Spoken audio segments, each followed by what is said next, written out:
बच्चों हम पढ़ रहे हैं कक्षा 10 की गणित की पाठ्य पुस्तक का अध्याय 13 पृष्ठीय क्षेत्रफल और आयतन। आज भाग 9 में हम हल करेंगे हमारी पाठ्य पुस्तक की प्रश्नावली 13.2 की प्रश्न संख्या 7 से 8 तक। हमेशा की तरह आपको अपनी नोटबुक और पेन तैयार रखना है बच्चों। हर एक प्रश्न के हल को ध्यान से समझते हुए नोट करना है और बाद में बिना देखे एक बार फिर से हल करना है। देखिए प्रश्न संख्या 7 ध्यान से पढ़ेंगे और फिर हल करेंगे। एक ठोस में ऊंचाई 120 सेंटीमीटर और त्रिज्या 60 सेंटीमीटर वाला एक शंकु सम्मिलित है। तो एक ठोस है जिसके अंदर एक शंकु सम्मिलित है जिसकी ऊंचाई आपको 120 सेंटीमीटर दी गई है, शंकु की त्रिज्या आपको 60 सेंटीमीटर दी गई है, जो कि बच्चों जो 60 सेंटीमीटर त्रिज्या वाले एक अर्धगोले पर आरोपित है। ये जो शंकु है वो 60 सेंटीमीटर त्रिज्या वाले एक अर्धगोले पर आरोपित है। इस ठोस को पानी से भरे हुए एक लंबवृत्तीय बेलन में इस प्रकार सीधा डाल दिया जाता है कि यह बेलन की तली को स्पर्श करे। यदि बेलन की त्रिज्या 60 सेंटीमीटर है और ऊंचाई 180 सेंटीमीटर है तो बेलन में शेष बचे पानी का आयतन ज्ञात कीजिए।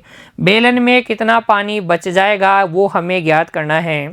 प्रश्न संख्या 7 को चित्र के माध्यम से मैं आपको समझाता हूँ। देखिए एक ठोस की बात हो रही है जिसमें एक शंकु है, एक शंकु सम्मिलित है जो एक अर्धगोले पर आरोपित है। शंकु की ऊंचाई 120 सेंटीमीटर है और त्रिज्या 60 सेंटीमीटर है। अर्धगोले की त्रिज्या है 60 सेंटीमीटर।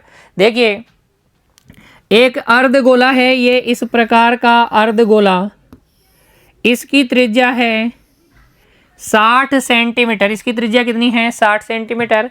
इस पर आरोपित है एक शंकु जिसकी भी त्रिज्या 60 सेंटीमीटर है।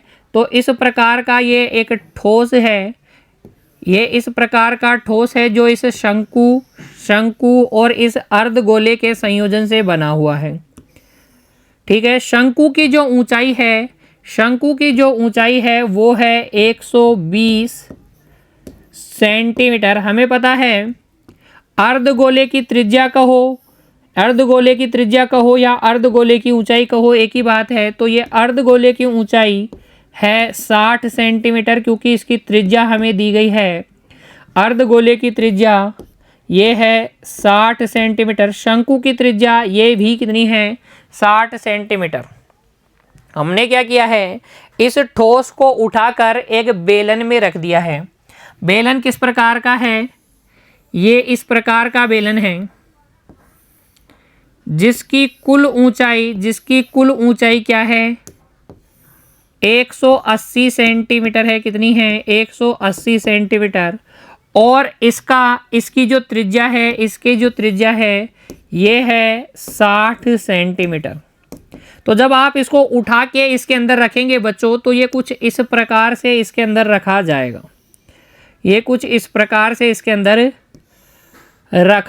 जाएगा। क्या आपको समझ में आया? देखिए इस ठोस की कुल ऊंचाई के बारे में सोचिए, 120 और 60 कितना हो गया? 180। तो ये इसी प्रकार से रखा जाएगा। ये जो बेलन था पूरा पानी से भरा हुआ था। जैसे ही आपने इसको रखा तो पानी डेफिनेटली बाहर निकल जाएगा और थोड़ा पानी इसके अंदर यहाँ बच जाएगा। इस बचे हुए पानी का आयतन हमें निकालना है। जरा सोचिए, इस पानी से पूरे भरे हुए बेलन में जब आप ये ठोस डुबोएंगे तो कितना पानी बाहर निकलेगा? उतना ही पानी बाहर निकलेगा जितना कि इस ठोस का आयतन है। अंदर कितना बच जाएगा? पूरे बेलन के आयतन में से हम घटा लेंगे इस ठोस के आयतन को तो शेष बचा हुआ पानी आ जाएगा। ठीक है, समझ में आया फंडा क्या है, किस तरीके से हल करना है? आइए अब हम इसे लिखते हैं बच्चों। देखिए प्रश्न संख्या 7 के हल में हम बना लेंगे ये आकृति और लिखेंगे ठोस में सम्मिलित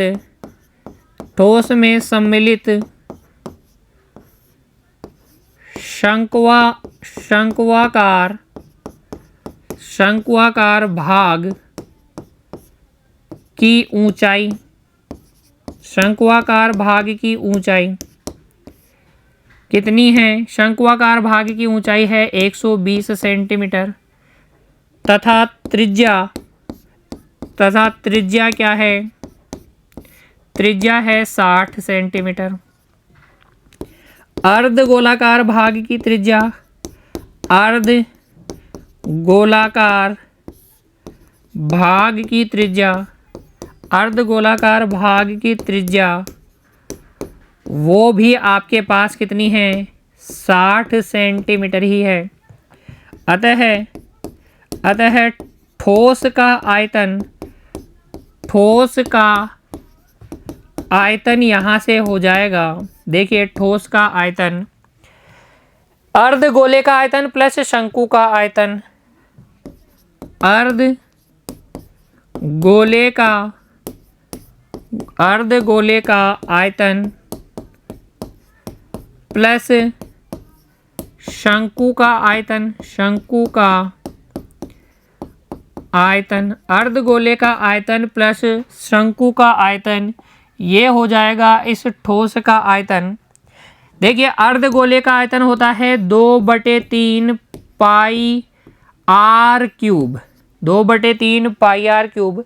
शंकु का आयतन होता है 1/3 पाई आर स्क्वायर एच।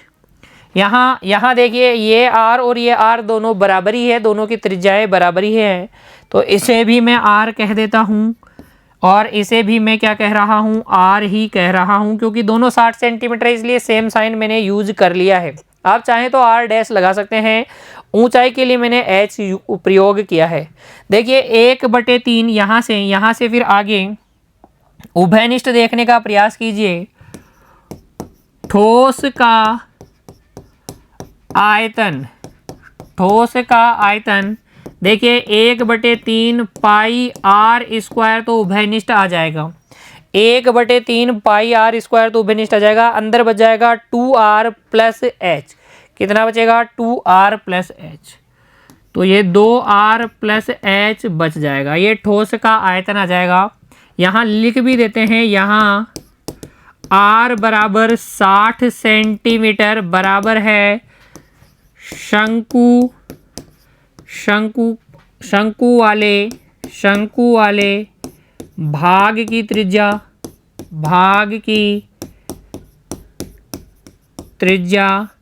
बराबर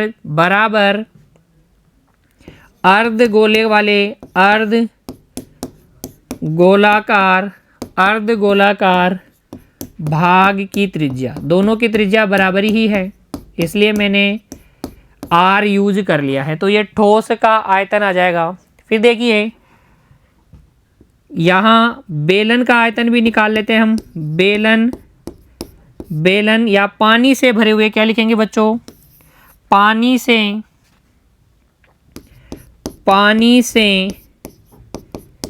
भरे हुए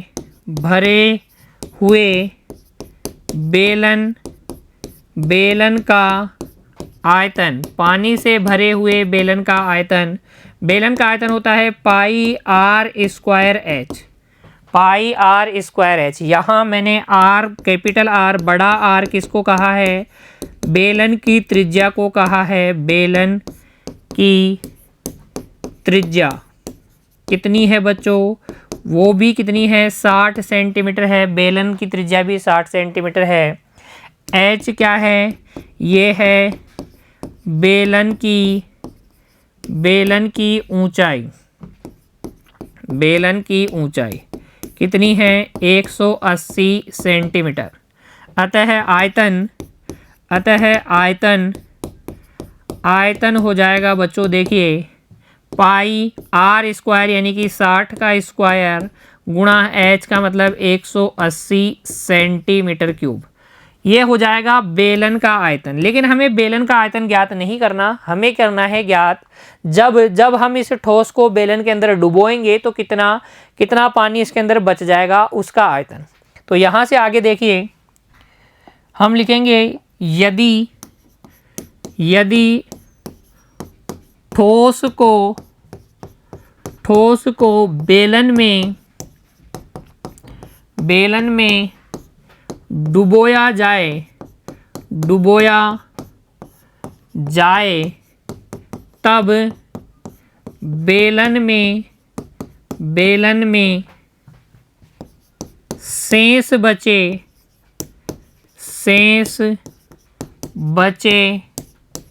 पानी का आयतन, बेलन में शेष बचे पानी का आयतन, वो हम कैसे निकालेंगे? वो हम निकालेंगे देखो कैसे, बेलन का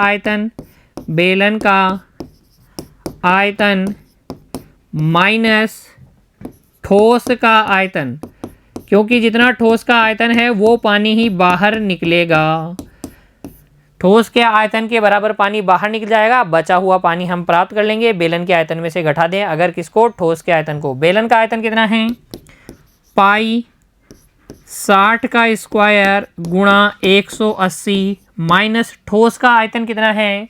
1/3 pi r square, 1/3 pi r square 2r plus h, इतना ही है ना।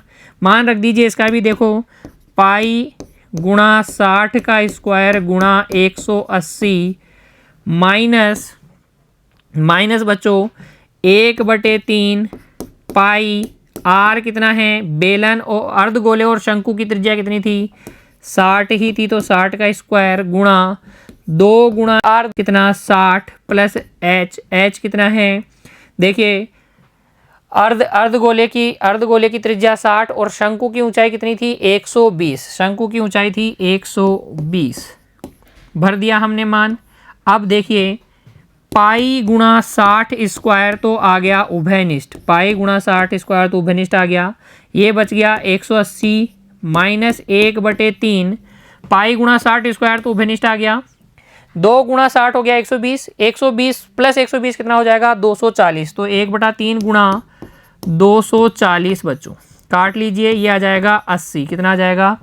80, 180 में से 80 गया 100, ये आ जाएगा बच्चों आपके पास 3.14 गुणा 60 का स्क्वायर 3600 गुणा 180 में से 80 गया तो 100, गुणा कर लीजिए, इसे गुणा कर लीजिए और आपके पास आ जाएगा बेलन में बचे शेष पानी का आयतन। तो ये देखिए जब 3.14 को आप 100 से गुणा करेंगे तो 314 आएगा, 314 को 3600 से गुणा कर लीजिए, 3600 गुणा 314, तो यह जाएगा 0 0 4 6 24 की 4 हासिल 2 3 चौक 12 और 2 14, 1 से गुणा करेंगे तो 0 0 6 3 ही आएगा, 3 से गुणा करेंगे तो 0 0 6 3 18 हासिल 1 3 3 और 1 10, 0 0 4 6 और 4 10 की 0 हासिल 1 1 और 1 2 2 और 3 5 5 और 8 5 और 8 13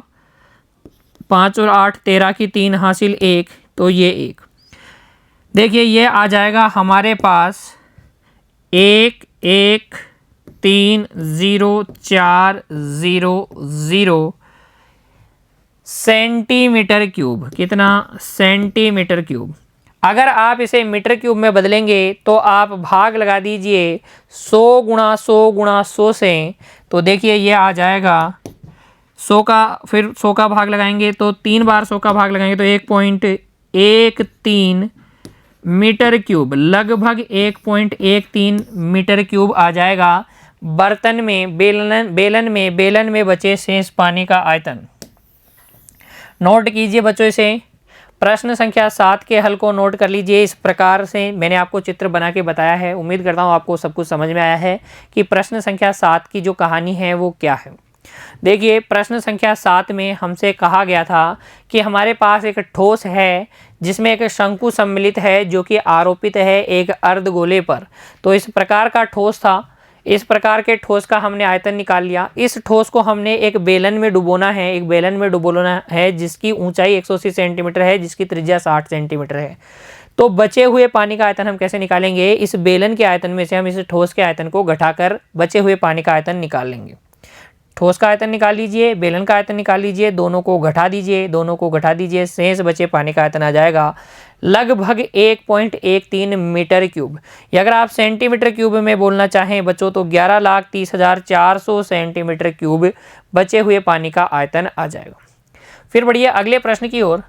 देखिए प्रश्न संख्या 8, यहाँ प्रश्न संख्या 8 में कहा गया है, एक गोलाकार कांच के बर्तन की एक बेलन के आकार की गर्दन है जिसकी लंबाई 8 सेंटीमीटर है और व्यास 2 सेंटीमीटर है। गोलाकार कांच का बर्तन है जिसकी गर्दन एक बेलन के आकार की है। इस गर्दन की लंबाई आपको 8 सेंटीमीटर और व्यास 2 सेंटीमीटर दिया गया है। जबकि गोलाकार भाग का व्यास, ध्यान दीजिएगा, व्यास 8.5 सेंटीमीटर है। इसमें भरे जा सकने वाली पानी की मात्रा मापकर एक बच्चे ने यह ज्ञात किया कि इस बर्तन का आयतन 345 सेंटीमीटर क्यूब है। जांच कीजिए कि उस बच्चे का उत्तर सही है या नहीं, यह मानते हुए कि उपरोक्त मापन आंतरिक मापन है और पाई का मान 3.14 लिया गया है। कहानी को समझिए बच्चों। देखिए, एक गोलाकार बर्तन है, इस प्रकार का एक गोलाकार बर्तन है जिसकी ये गर्दन बेलन के आकार की है। इस बर्तन की ये गर्दन बेलन के आकार की है। इस गर्दन का व्यास हमें दिया गया है 2 सेंटीमीटर, ऊंचाई दी गई है 8 सेंटीमीटर और इस गोलाकार भाग का व्यास, ये व्यास हमें दिया गया है 8.5 सेंटीमीटर। एक बच्चे ने इस बर्तन का आयतन मापा और कहा कि इसका आयतन है 345 सेंटीमीटर क्यूब। हमें जांच करना है कि बच्चे ने सही कहा या नहीं। तो देखिए, हल में हम भी निकाल लेंगे इस बर्तन का आयतन। उसके लिए हम लिखेंगे बर्तन की बेलनाकार गर्दन की ऊंचाई, बेलनाकार गर्दन की ऊंचाई h हमारे पास है 8 सेंटीमीटर तथा व्यास 2 गुणा r हमारे पास है 2 सेंटीमीटर। अतः त्रिज्या r हमारे पास आ जाएगी 2/2 यानी 1 सेंटीमीटर। बेलनाकार जो गर्दन है उसकी त्रिज्या 1 सेंटीमीटर तथा बच्चों देखिए, बर्तन के गोलाकार भाग की गोलाकार भाग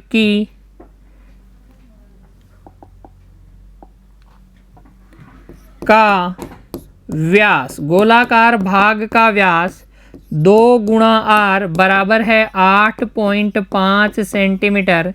अतः त्रिज्या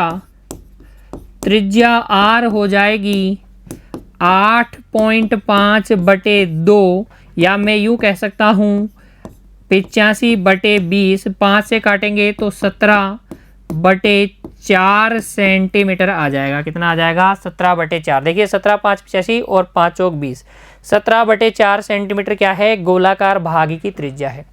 हमें ज्ञात करना है इस बर्तन का आयतन। तो देखिए, लिखेंगे अब बर्तन का